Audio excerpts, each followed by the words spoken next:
Hare Krishna. Let's begin with the meditation.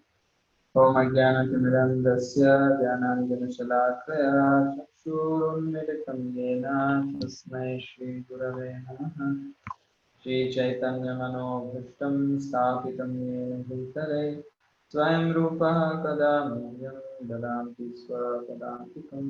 Namo Vishnupadaya Krishna Prasthaya Bhutale Srimate Bhaktivedanta Swami Namine Namaste Saraswate Deve Gauravani Pracharine Nirvishesha Shunyavadi Paschatya Deshatarine Jai Shri Krishna Chaitanya Prabhu Nityananda Shri Advaita Gadadhar Shivang Sadi Gaura Bhaktavrinda Hare Krishna Krishna Krishna Hare Hare Hare Rama Rama Rama Hare Hare Om Namo Bhagavate Vasudevaya Om Namo Bhagavate Vasudevaya Om Namo Bhagavate Vasudevaya. Offering your couple of blessings to the Vasudeva and Bhagavatam for this opportunity to speak and remember Bhagavatam. So thank you all for joining for this Canto 3 overview. So just before getting into the Canto 3, just wanted to give where the Canto 3 falls into place in the whole of Srimad Bhagavatam. So we all know that Vyasadeva is the author of Srimad Bhagavatam, which contains 12 cantos. So the Canto 1 is Vyasadeva presenting to us the conversation between Suta Goswami and the sages of Naimisharanya. Actually, he is introducing this conversation to us in the Canto 1. And they are discussing about Suta Goswami and the sages of Naimisharanya begin to discuss about another conversation that happened between Shukadeva Goswami and Maharaj Parikshit. So that goes from Canto 2 and 12. So this whole structure is what presented by Srila Vyasadeva as Canto 1 to 12, with an introduction as the Canto 1 to this conversation of Shukadeva Goswami and Maharaj Parikshit. And so far we have seen Canto 1 and 2 in our overview sessions. So Canto 1 is called as the prelude, which basically gives the backstory and introduces the characters who were involved in the conversation, in this conversation of Shukadeva Goswami and Maharaj Parikshit. So that was all mostly the first canto. Why Srimad Bhagavatam was written, who's Shukadeva Goswami, who's Maharaj Parikshit. This was the main subject matter of Canto 1. That's why it's called as prelude. And the Canto 2 is called is mainly the Canto 2 is mainly can be considered as the introduction to Srimad Bhagavatam. Because why we call it an introduction? Because this particular Canto 2 introduces the 10 subject matters of Srimad Bhagavatam that will be discussed in the rest of the cantos. And also it introduces the primary sadhana, the subject matter of this book, which is Bhakti Yoga, that is being introduced, and unto whom is this particular process is for, like, practiced unto, like the Uttama Sadhana and the Uttama Sadhya. Uttama Sadhya is the Supreme Lord, who is Bhagavan, and the Uttama Sadhana is Bhakti, which is devotional service. That is, they both are introduced in this Canto 2, and also the 10 topics of Srimad Bhagavatam are introduced in Canto 2. And so that is why it is called as an introduction to the whole of the rest of the cantos. And also the Canto 3 that we are beginning to see now is also kind of introduction, because in the Canto 3, the first 4 chapters, we'll be discussing about the pastimes of Krishna. So pastimes of Krishna is the central subject matter of Srimad Bhagavatam, which comes in Canto 10.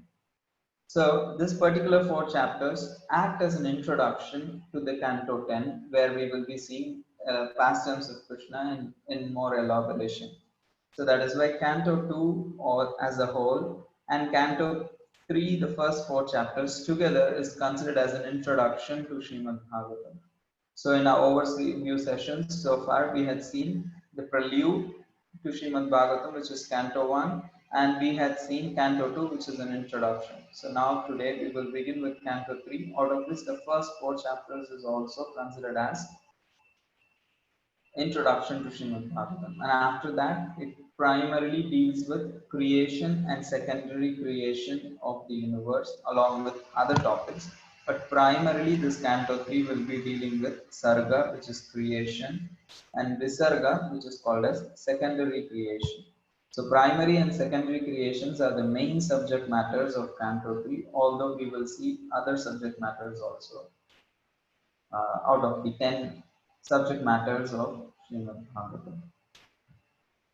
So as we all know, so the discussion is happening between Shukadeva Goswami and Parikshit Maharaj. And in this Canto 3, there are a total of 33 chapters. And all these 33 chapters can be divided into 5 major subsections. So the first subsection will be how Vidura and Uddhava meet. I'll give an introduction to this after I finish this slide. And section 2 will be the topics of Sarga and Visarga will be discussed in detail. And then pastimes of Lord Varahadev will be discussed from chapters 13 to 19 in relation to the Visarga, which is the creation of Manu and other living entities. So in relation to that, pastimes of Lord Varaha will be discussed. And after that, the dynasties of Swayambhuva Manu. Swayambhuva Manu's sons and daughters dynasties will be described. So in that, one of the daughters of Swayambhuva Manu is Devahuti. So Devahuti's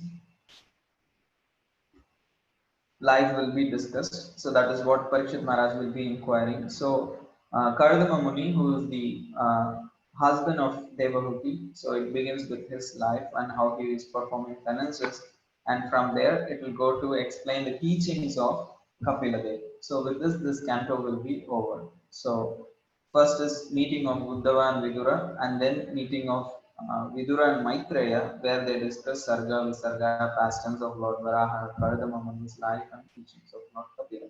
How these things flow and what are the links that we will see in today's overview session of the Canto 3.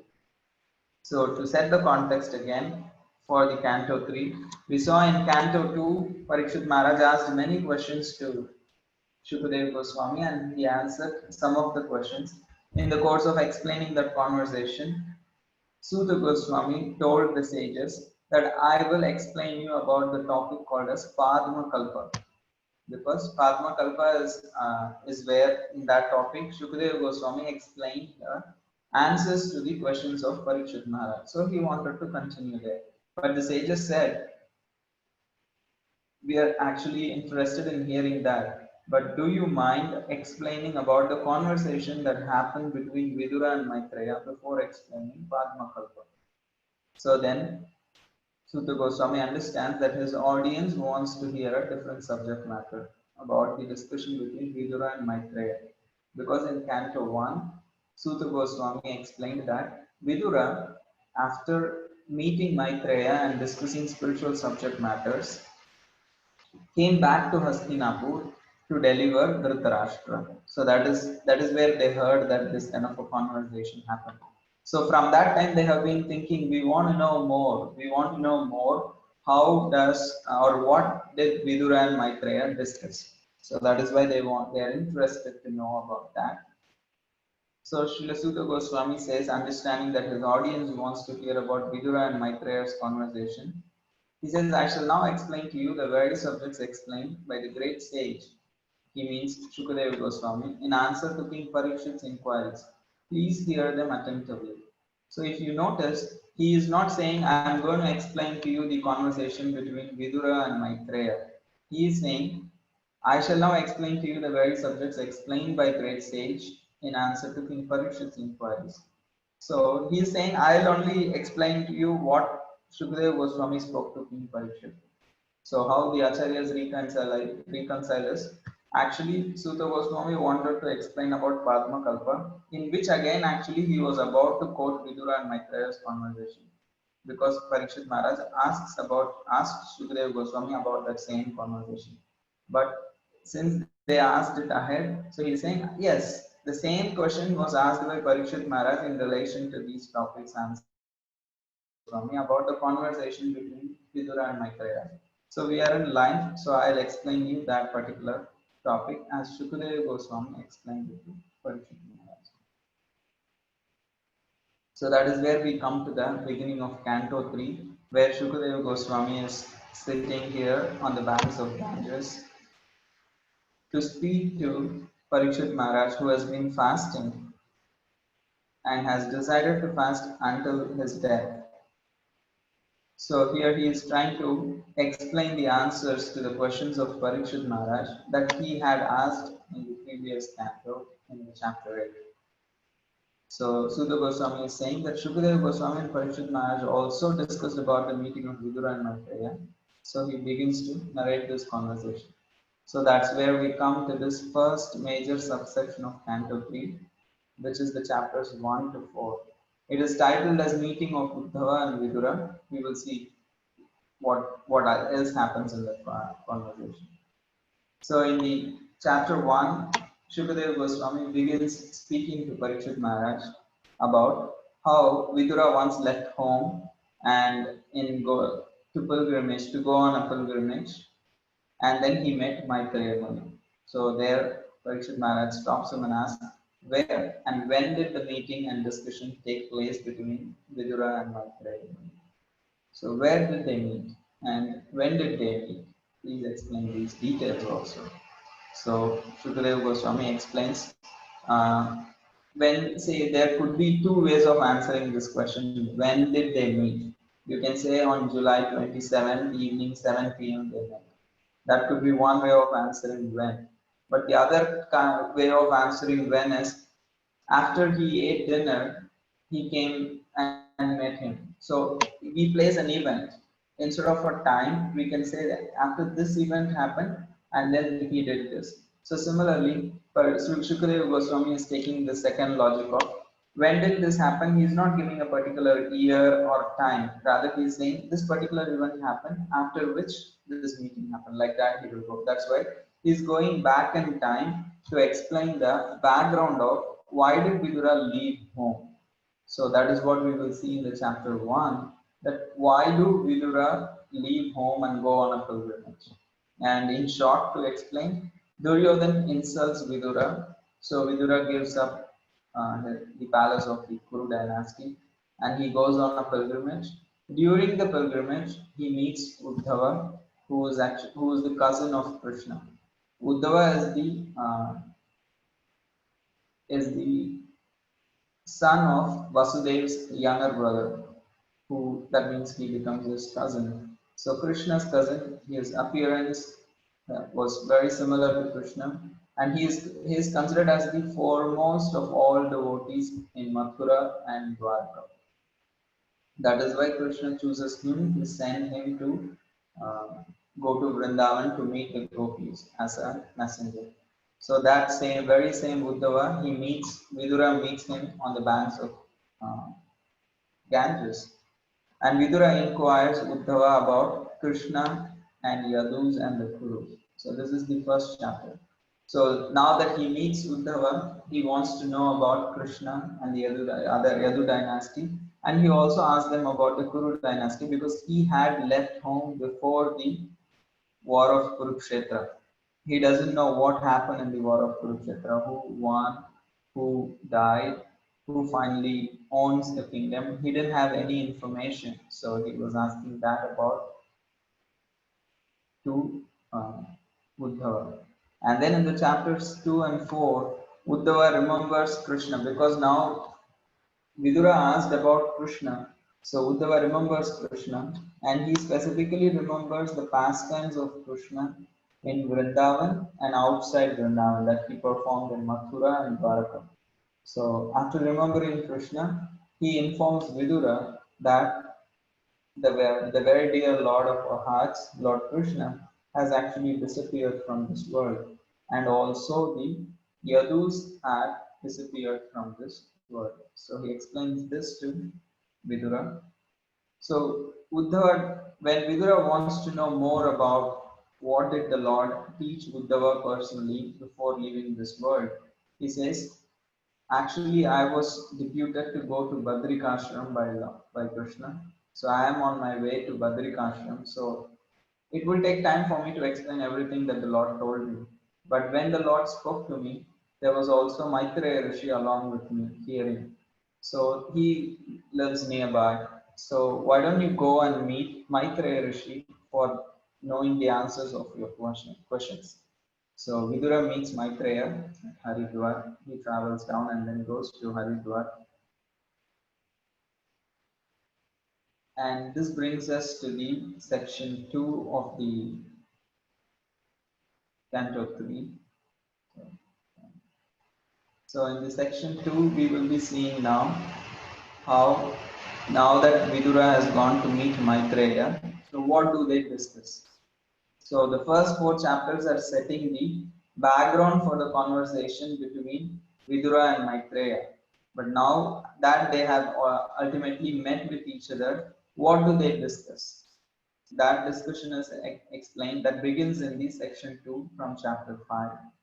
So in the chapter 5, Vidura goes and meets Maitreya, and Vidura asks Maitreya about questions about Sarga and Visarga, about the creation. So to Uddhava he asked about Lord Krishna, but to Maitreya he begins asking him questions about creation of the universe and the secondary creation of the universe by Lord Brahma. So some of these questions were actually asked by Parikshit Maharaj to Shukadeva Goswami. So this particular conversation is a natural logical flow to know those answers to the questions of Parikshit Maharaj. So the same questions Vidura also asked Maitreya about Sarga and Visarga. So Vidura also asked Maitreya about Purusha avatars, Virat Rupa, Leela avatars, different planets that is in this particular universe, and also about the living entities. So he explains, he asked all these questions.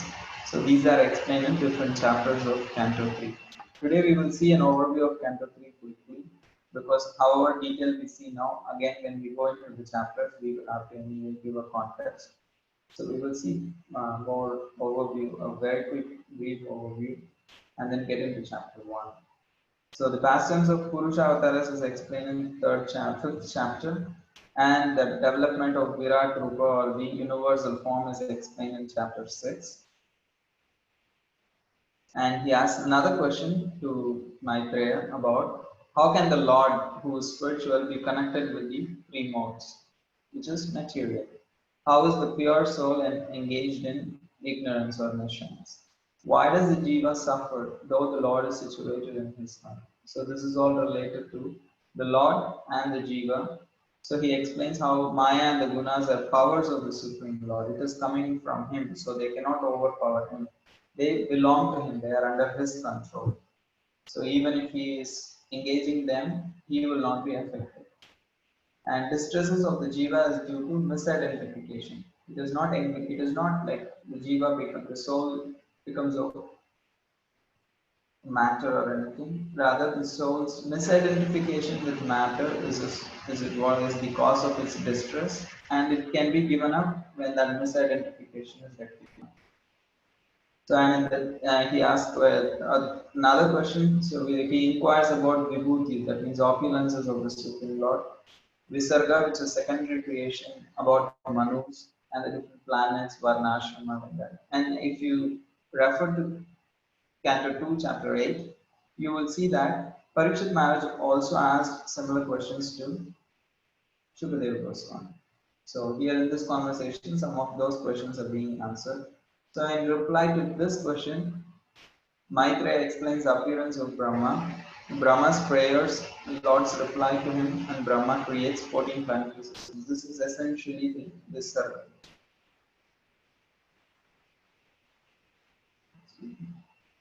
And the fourth question asked by Vidura is about time and its characteristics. Being he had heard about time in the third canto, 8th chapter by Maitreya, so he wants to know more about the time factor. So Maitreya explains in the 10th chapter, time and gender.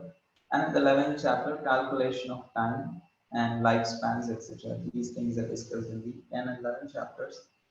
And in the 12th chapter, Vidura asks more about Visarga. So that is explained in this. So after this, this brings us to the conclusion of Sarga and Visarga discussion. So it takes us to the pastimes of Varahadev in the section 3. So now that the Manus are created, and the first Manu is Swayambhu Manu. The Swayambhu Manu comes out of the body of uh, body of uh, Brahmaji. And Shatarupa, who is Swayambhu Manu's wife, she also comes from the body of Brahmaji. And after that, Vidura asks, oh, now that the Manu is created, what did he do? What were the activities of Swayambhuva Manu? So, in explaining that, he also asks about, then Maitreya explains that Swayambhuva Manu was created, and then he saw the earth was submerged in water. So, he asked Brahma's help, and Brahma came, and then Varahadev appeared from Brahma's nostrils, and he lifted the earth and he placed it in position. While explaining this pastime, he also explained the other Varaha avatar which appeared in another Manvantara, that particular Varaha avatar actually fought with Hiranyaksha. So Vidura asked the question, oh, why did they fight? Why did Varahadeva and Hiranyaksha fight? So, so in that particular explanation, the whole until chapters 19, we'll be seeing that. So we'll see in detail. Now Vidura asks about Swayambhu Manu's activities. In relation to that, I explained how Brahma created Manu, and then Manu saw that the earth was inundated, so he asked Brahma to retrieve the earth. When Brahmaji was confused how to retrieve the earth, then from Brahma's nostrils, Varahadev appeared and then rescued her and placed it in her position. This is Shvetavaraha. But while explaining this, he also said that that particular another Varahadev fought with Hiranyaksha. So that Varahadev is called as Nila Varaha, so, or Rakta Varaha even. So Vidura then asks about why did they fight? So then hearing about the fight between Varahadev and Hiranyaksha, when Vidura inquires more about this, then Maitreya Rishi explains how why did Hiranyaksha take birth and why did Hiranyakashipu take birth and from whom did they take birth. All those details is explained through various chapters. So he explains the events leading to the birth of Hiranyaksha and Hiranyakashipu, how Mother Diti was conceived at the wrong time. So these demons took shelter of her womb. When they were born, they were inauspicious humans. And after growing up, Hiranyaksha fights with Varaha and Varaha kills him. So, and this brings us to the next section where Vidura inquires about slightly about Visarga again, which is a side topic. But in general, he asks, please explain the dynasty of Swayambhu Manu, because you said Swayambhu Manu has 3 daughters and 2 sons, and I'm sure all of them were very great personalities. Please explain to us about their dynasties. So actually then Maitreya begins to explain about Devahuti, because that is what specifically Vidura asks. Please explain about Devahuti. Yes, Suman, you had a question? Prabhuji, this you told that Hiranyaksha appeared in some other kalpa, Yeah. whereas Hiranyakashipu also appeared in some other kalpa. Yeah, they appeared. Means the Shweta Varahadev appeared in Swayambhu Manu's time, which is the first Manvantara. Okay. But the pastime of Hiranyaksha fighting with another Varahadev that happened in the 6th Manvantara, in Chakrasha Manvantara. Okay, and Hiranyakashipu also came in that Manvantara. Yeah, they both are born at the same time. Yeah, okay. But then we hear this pastime of Prahlad Maharaj, who establishing all these temples, Mm-hmm. Prahlad Maharaj established so many temples. So therefore, India was not distracted when Vaivasvata Manu came, in 6th to 7th, and all those, because it looks little strange.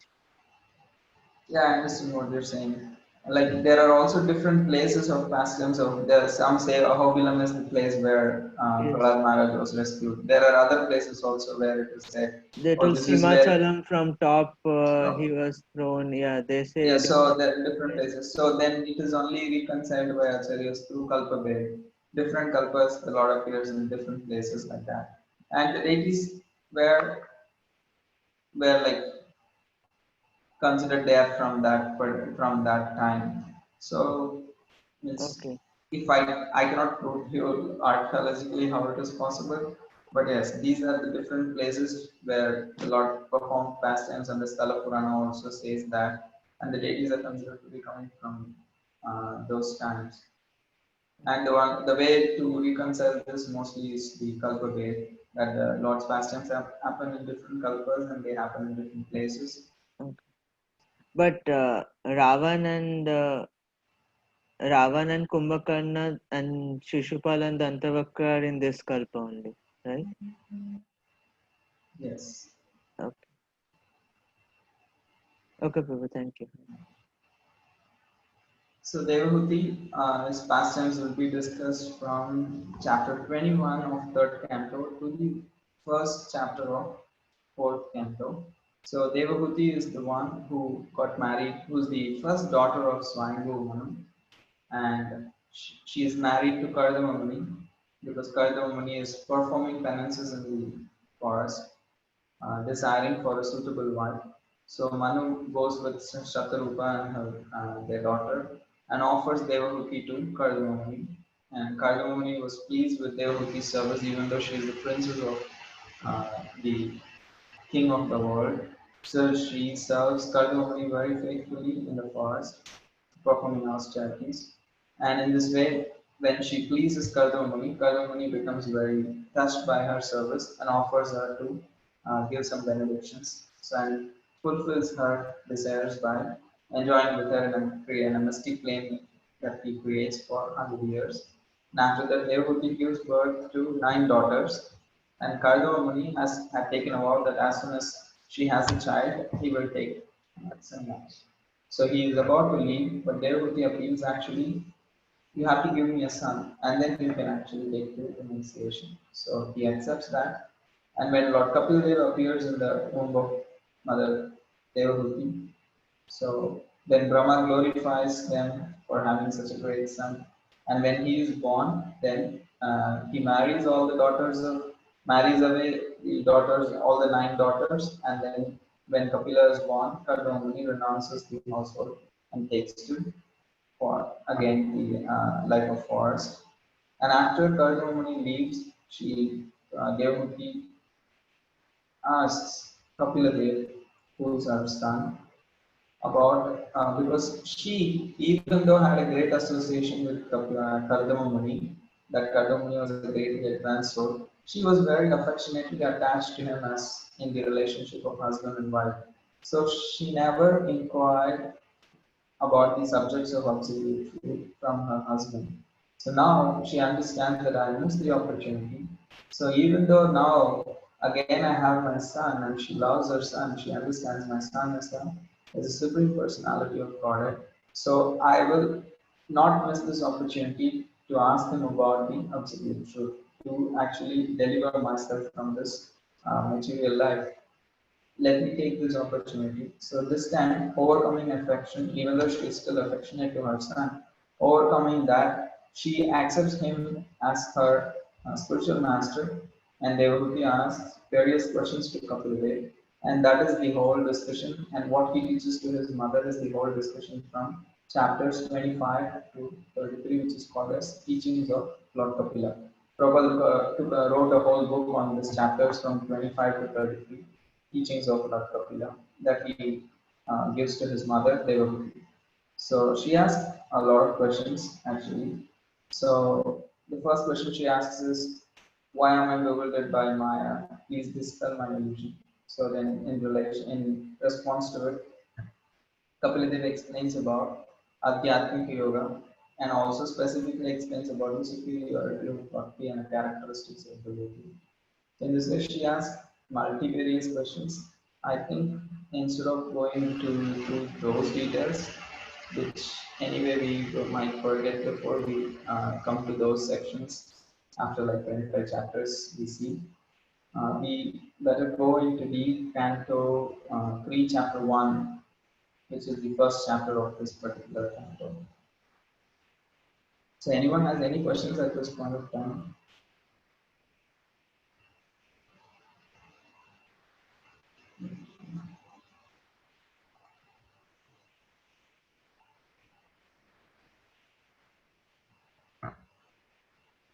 Shumapal, do you want to ask this question? Yes, true. Yeah, please answer.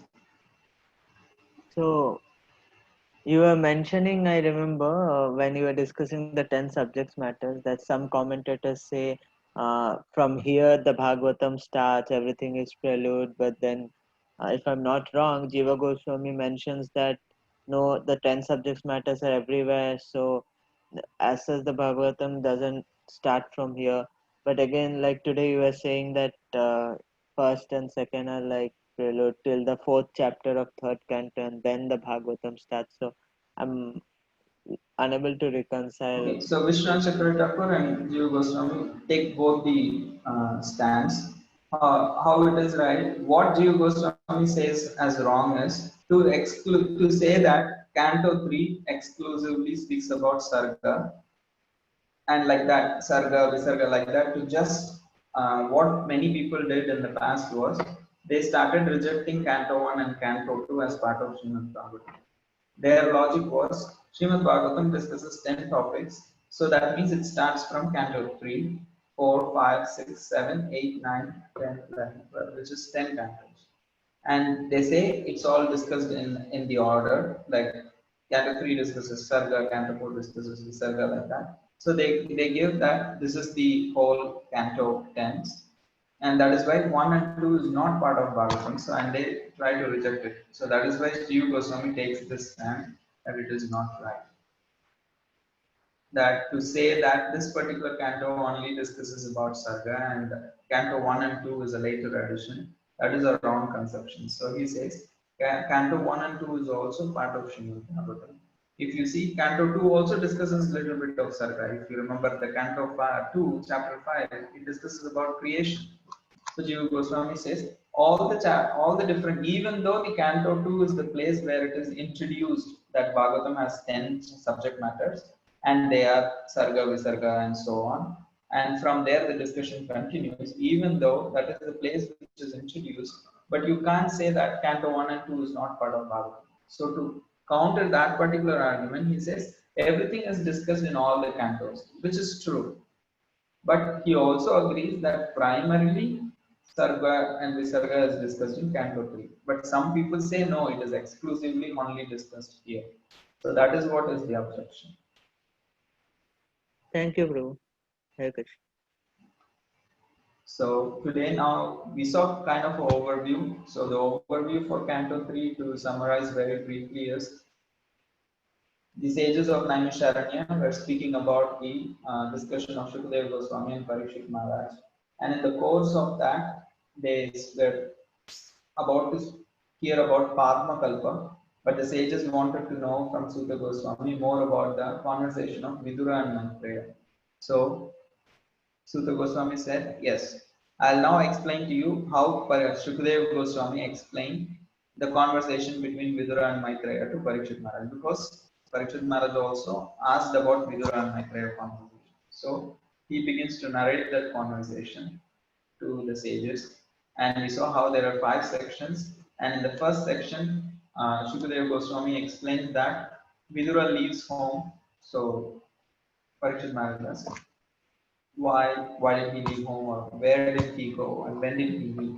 So Shukadeva Goswami explains why did Vidura leave home due to the insult of Duryodhana, and then he, on the course of his pilgrimage, he met Uddhava, and Uddhava directed him to go to Maitreya. That is how Vidura went to meet Maitreya, because Uddhava was wanted to go to Badrik Ashram, so he didn't have time to speak to Vidura, and also Vidura is elderly to Uddhava, so he felt that it would be better for Vidura to hear from Maitreya than me, who is younger to him. And Vidura and Maitreya meet, And in the section 2, they discuss about Sarga and Visarga, which is creation and secondary creation.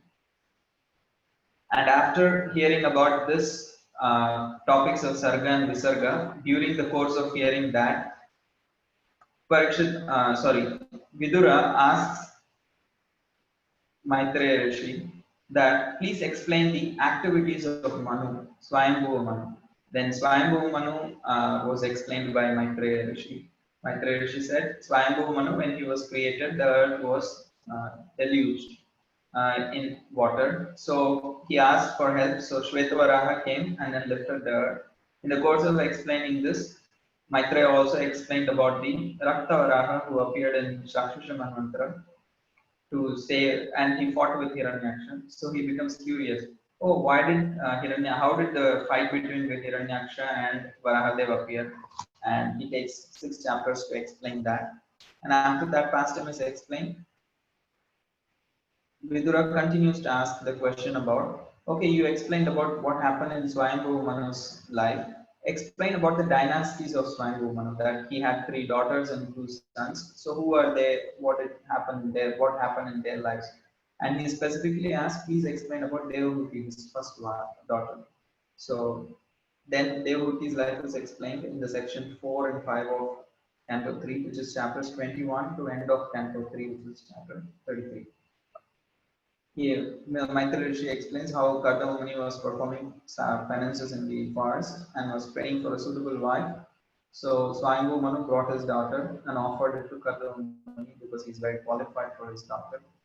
And he serves Kardama Muni, pleases him, and they have they actually have 9 daughters. And Kardama Muni wants to go take to renunciation again after he gives birth to 9 daughters. Devahuti requests, please give me a son who can give me fearlessness, and then you can go take renunciation. So then they gave birth to Kapiladev, who is an expansion, who is an incarnation of the Supreme Lord. And Kapiladev also teaches primarily about the spiritual instructions to Devahuti. That is discussed from chapter 25 to 33, which Srila Prabhupada separately wrote a book called Teachings of Lord Kapila. So this is the subject matter of Canto 3, that we are discussing about the creation of the universe and the secondary creation of the universe. And Manu, who was created as part of the secondary creation, we are speaking about his life and his dynasty, his children. So now in this canto we will see about Devahuti. In the 4th canto we will see about Akuti, and we will see about Prasuti's dynasty. Then we will see about Uttanapat's son Dhruv Maharaj. Then we will see about Priyavrat Maharaj, and then the Priyavrat Maharaj's dynasty will continue. So in this way, until canto 5, this conversation between Vidura and Maitreya will continue, and they'll be primarily discussing the dynasty of Swayambhuva. So this is a brief introduction that I could manage for Canto 3. So there's only 20 minutes left for this session. So let me attempt to give an overview of the first chapter of Canto 3. So now I have given a context for the beginning of the Canto 3 already, that the sages asked about Vidura Maitreya conversation. So Shukadeva Goswami is explaining how Vidura and Maitreya met. So he is giving a backstory for why did even Vidura and Maitreya met, because Maitreya is living in the forest, Vidura is living in the Hastinapur, living in the palace of the Kurus. So how did they both meet, and where did they meet, and when did they meet? That's our questions will be answered in this chapter. So this chapter has a total of 40 some verses. So the first 5 verses speaks about Vidura's renunciation and Parikshit Maharaj's inquisitiveness, and the next 10 verses speaks about the circumstances leading to Vidura's exit from Hastinapur. Why did Vidura leave Hastinapur and take to forest life, or take to the life of traveling mendicant? From being the minister of the Kuru dynasty, how did he become a forest dwelling mendicant? So that explanation is given in these 10 verses. And what does he do? Okay, he became a mendicant, and did he stay in one place? No, actually Vidura was traveling. So that pilgrimage of Vidura is described in some verses until 25. And from verses 26 to 42, Vidura finally, in the course of his pilgrimage, meets Uddhava, who is the cousin of Krishna. And when great souls meet each other, so they discuss something about Krishna. So here also Vidura inquires from Uddhava about Krishna and the Adus and the Kurus. And after that, Vidura requests Uddhava to hear more about Krishna. So this is what is the subject matter of the chapter 1.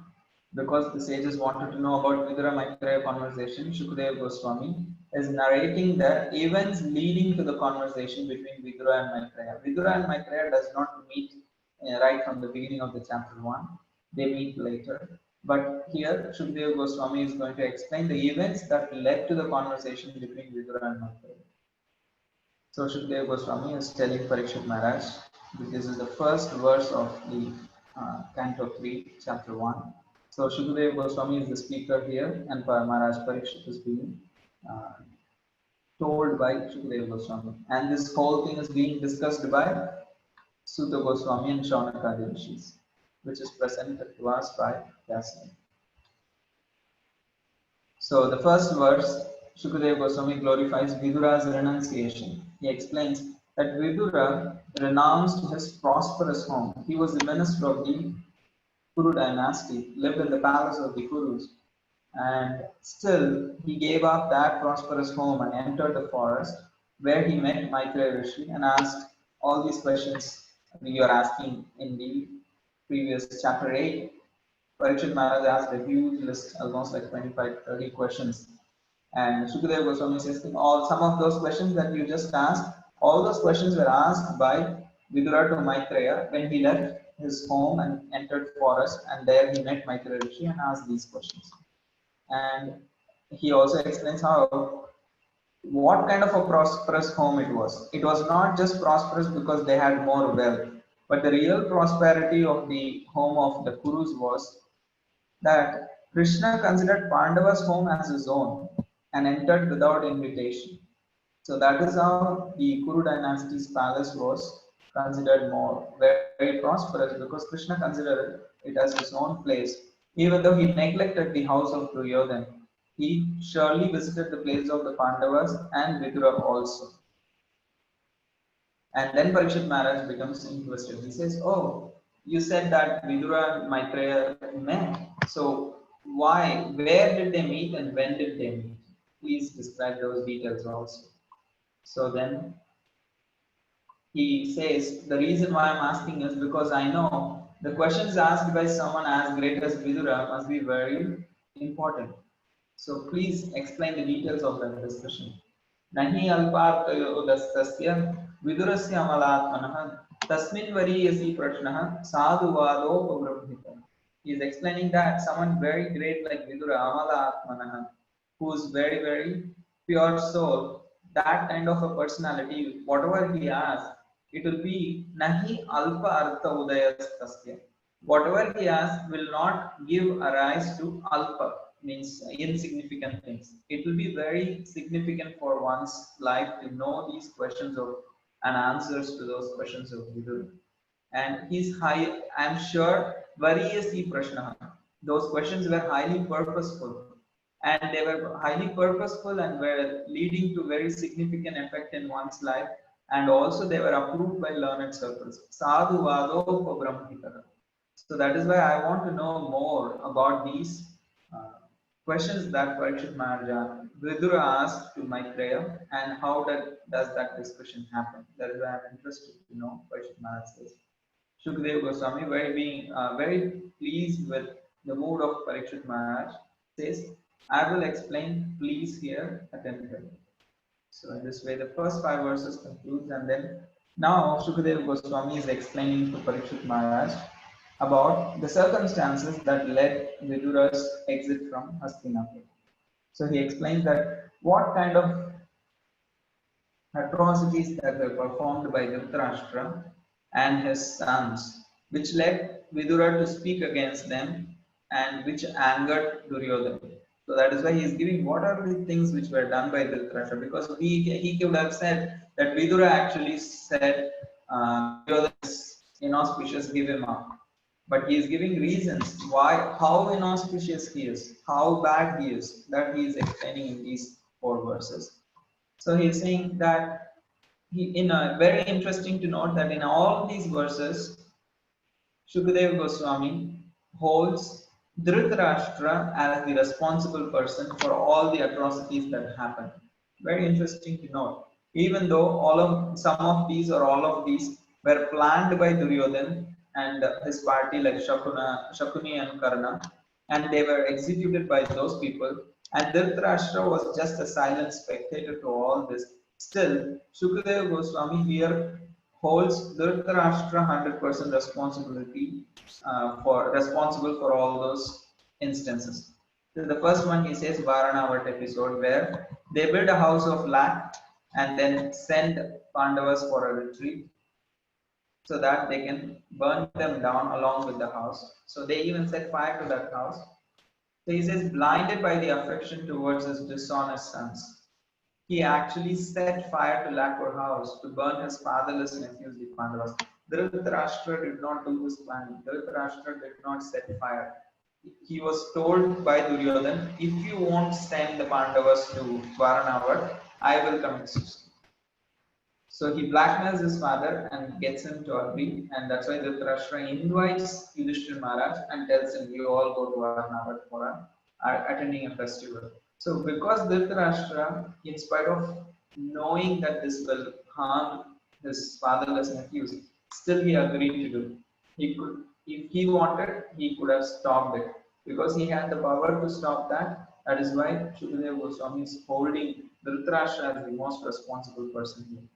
And they also say Dhritarashtra did not forbid Dushashan when Dushashan was dragging Draupadi into the assembly by her hair. So he could have right then and there told Dushashan, stop, you cannot bring her here, there is no need.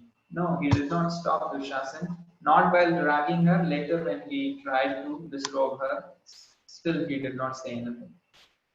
And Dhritarashtra, knowing that Shakuni is going to cheat in the gambling match, still invited Yudhishthira Maharaj to play in the gambling match. And the only reason Yudhishthira Maharaj played the gambling match was Dhritarashtra had invited him to do so. Because he had taken a vow that anything that my elders ask in the family, that I will never say no. Taking advantage of that, Dhritarashtra invited Yudhishthira Maharaj and cheated Yudhishthira Maharaj in the gambling and later refused his rightful share of the kingdom under the influence of the sons. And not that, when Krishna himself came as Shantidut for creating peace, still they disregarded the words of Krishna. And in this way, Shukadeva Goswami says, Dhritarashtra lost even the last farthing of piety that he had because he disobeyed the orders of not just any guru, the guru of the universe, Jagat Guru, Lord Krishna. So because of that, he lost all his piety. And in this way, he performed so many atrocities against the Pandavas. And Vidura was always advising Dhritarashtra not to do this. And at this point of time, when Krishna came and said that either you share the kingdom, at least 5 villages, or else there will be a war. So when this happened, Dhritarashtra invites Vidura for a consultation. What should be done? So Vidura, as always, speaking on the side of righteousness, so he actually instructs or advises Vidura, Dhritarashtra to give up the share of the Pandavas, to give them back, to return their legitimate share of the Pandavas. So he advises Dhritarashtra to do that. And he says, they have tolerated all your offenses so far. Don't think they'll continue to tolerate your offense. It's not going to be the case anymore. They will now come to fight. And you know, you are very fearful of revengeful Bhima. Others may even tolerate your offenses like Yudhishthira, Arjuna, Nakula, and Sahadev. But Bhima does not tolerate any of your offenses. So far, he has been keeping quiet. But now, when he comes to fight, he will take all that revenge. And you know you are fearful of Bhima when his anger, because he is hissing like a snake, he is hurt. He will surely strike you back, and you know that. So better give back the share of their kingdom. And he says, not just the Pandavas are very powerful and they're angry and they can take revenge. They have Lord Krishna on their side. पातांस्तु देवो भगवान् मुकुन्दो गृहीतवान् सक्षितिदेव देव आस्ते स्वपुर्यां यदुदेव देवो विनिर्जिताशेष निर्देव देव. So he says, the Partams Devo Bhagavan Mukundo. So all the Pandavas, whom do they have on their side? They have Lord Krishna on the side. Bhagavan Mukundo. And not just Lord Krishna, they also have the Yadu Kul, the kings of and the members of the Yadu dynasty. And why it is so important? Because the Yadu dynasty had actually Vinirjita Shesh Nirdeva Deva. They had actually conquered all the other kings of this world. So if they overruled all the other kings and they are protecting Pandavas, then all those kings also will come to the side of Pandavas to protect them. So literally, they have everyone on their side because they have Krishna on their side. So understand the strength of Pandava. They are not just 5 people whom you can overcome with your 100 sons. Don't think like that. He says, instead, get rid of your son, not just giving the share to the Pandavas, get rid of your son if he objects to give the share to the Pandavas. Otherwise, your whole dynasty will be actually wiped. For just for the benefit of your own family, give up your son. Because 3 reasons Vidura gives. He is offense personified, unto whom? Towards Lord Krishna. He is envious of Lord Krishna and he causes inauspiciousness because of his atheistic attitude. So, because he is offense personified and is envious of Lord Krishna and he causes inauspiciousness, just get rid of your son. All your problems will be solved. This is the advice that Vidura gives to Dhritarashtra. It's very natural that, and he gives it in public before everyone, including Duryodhan in the assembly. So it's very natural that Duryodhan gets angered by this advice of Vidura. With lips trembling due to anger, he insults Vidura. So Vidura is such a great personality, even very respectable people actually desire to have the qualities of Vidura. Still, Duryodhan, completely blinded by anger, actually calls Vidura as Dasiputra. Says, who called the son of a maid servant here? He directly attacked the bird. Even though his birth is not ordinary, he was born of Vyasadeva. Still, he attacks his birth, saying he is born of a maid servant. Who has called him here? No, the Dhritarashtra, your father only called him here. But he is just so angry. He's saying, who has called this person? He is just giving these stupid advices. And he's saying he is actually betraying his own masters who were on whose wealth he is subsisting upon. He's saying he is serving the Kuru dynasty, he is taking the benefits from the Kuru dynasty, but he is actually spying for our enemies, the Pandavas. So drive him away from the palace. So he wants to kill him, but killing is too much. So he's saying, get him out of this palace. We don't want him anymore. Just leave his breath. That means actually just let him alive. I would kill him, but just let him alive because I don't want to kill him. But he cannot be anymore in the palace. So when Vidura hears this insult of Duryodhan, he understands it's time. Dhritarashtra has lost all the uh, abilities or any kind of sense in his head, because even when Duryodhana insulted Vidura with such harsh words in the public before everyone, Dhritarashtra did not say a word. Dhritarashtra did not say anything to stop Duryodhana, did not correct him that you cannot speak like this to your elder Vidura, who is my brother, but rather he just keeps quiet. So Vidura understands that Dhritarashtra has lost all his sense and he is not going to listen to any good advice anymore. So there is no point in staying here because the only reason he was staying there was to advise and guide Dhritarashtra. Now understanding that there is no more purpose in staying here, Vidura, understanding the actions of the Yoga Maya of the Supreme Lord, arranging this thing for him to take shelter of Krishna. And he also sees the same Maya acting as Mahamaya and Duryodhan and causing his fall down. So he places the bow on the door of the palace, insisting or denoting that I'm not going to leave this place or leave your party and join the Pandavas. No, I am giving up this. Enough is enough of the palace life. I am giving up my, as a Kshatriya, when he gives up the bow and arrow, that means he is giving up his ashram. That is Kshatriya. As a Grihastha, he is giving up his Kshatriya duties. That means he is stepping on to the next ashram of Vanaprastha. So struck by those strong words of the Duryodhan, he places the bow on the door and leaves the palace without being sorry. He is not feeling sorry, even though the words of Duryodhan had pierced his heart momentarily. He understands the actions of Lord's Maya to be supreme and leaves home for good. So then, and now that he has set out, he actually goes to different pilgrimage sites to see uh, different places of worship of the Supreme Lord.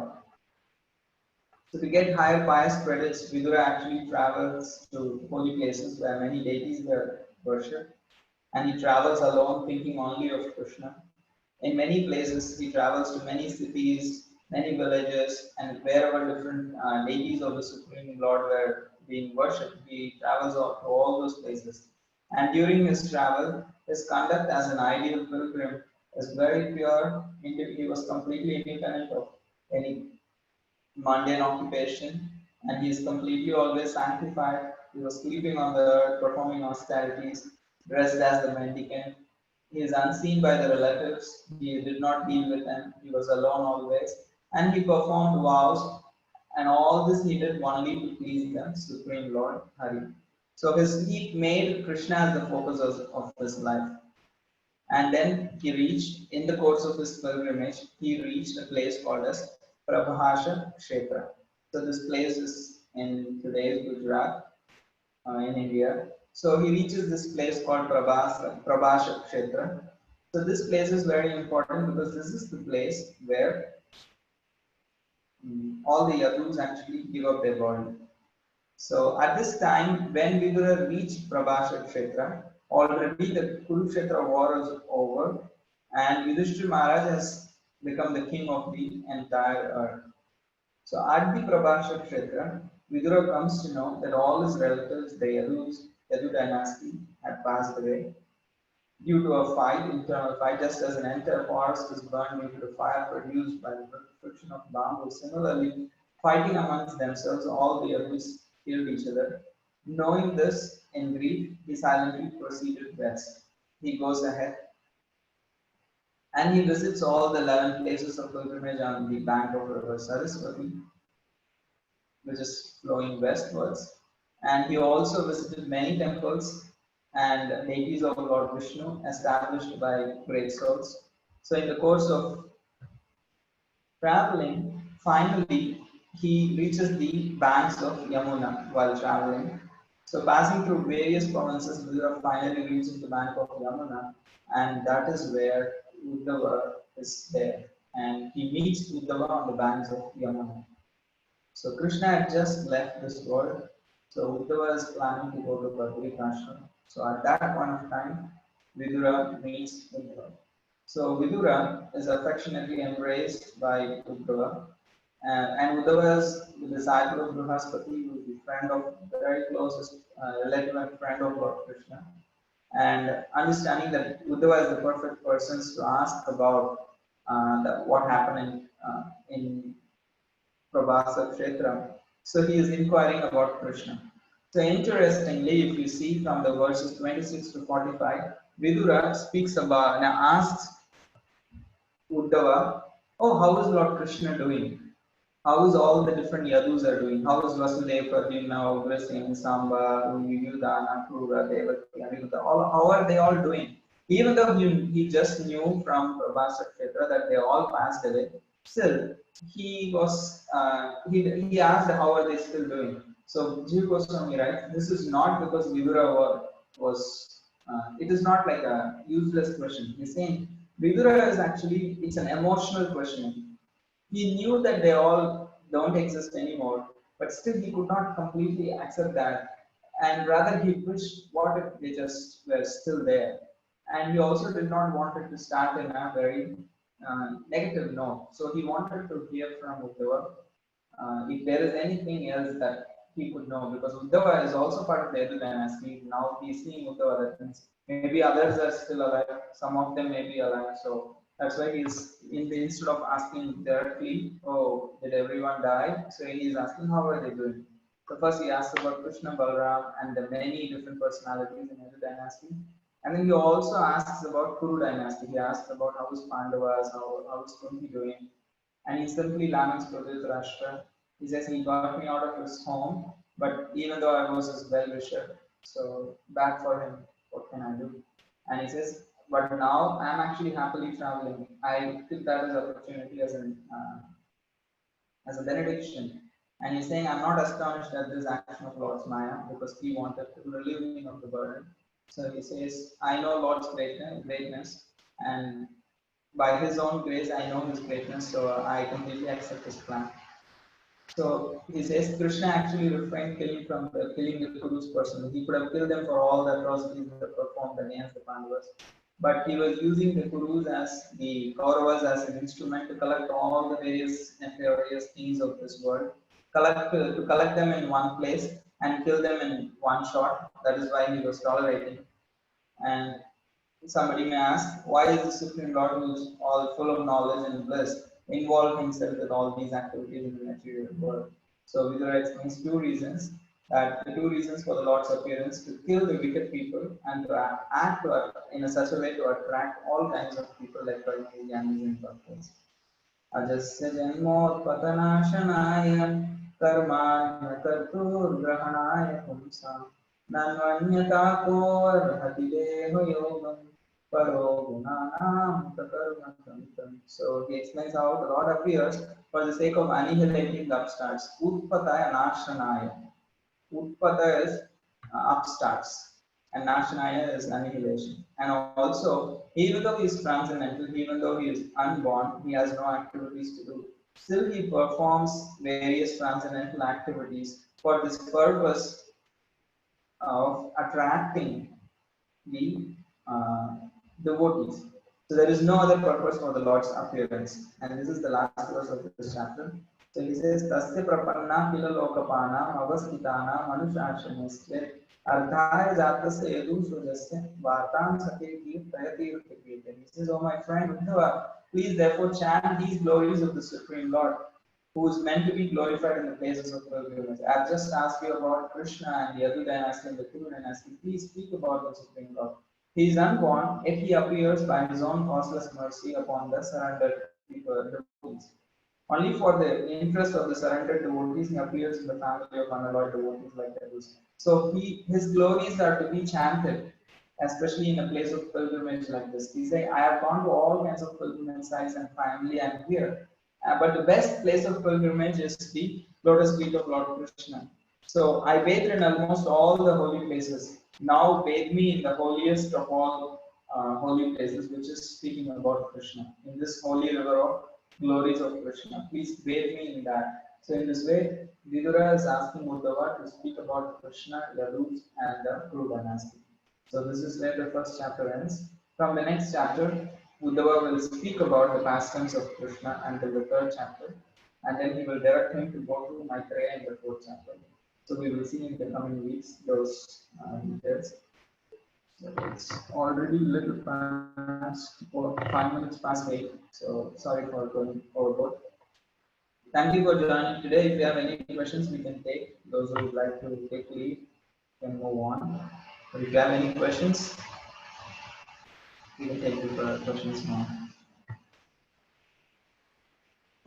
Bro, one small clarification. What did you mean by Dhritarashtra losing the last piety? Oh, last part means it is just, I would say it's a graphic way of explaining that even if he had any piety at all, he just lost all of that for the sake of, by disobeying Lord Krishna. That is the one thing he had not done. He has been offending the devotees. The result of offending devotees is like ultimately offending the Supreme Lord.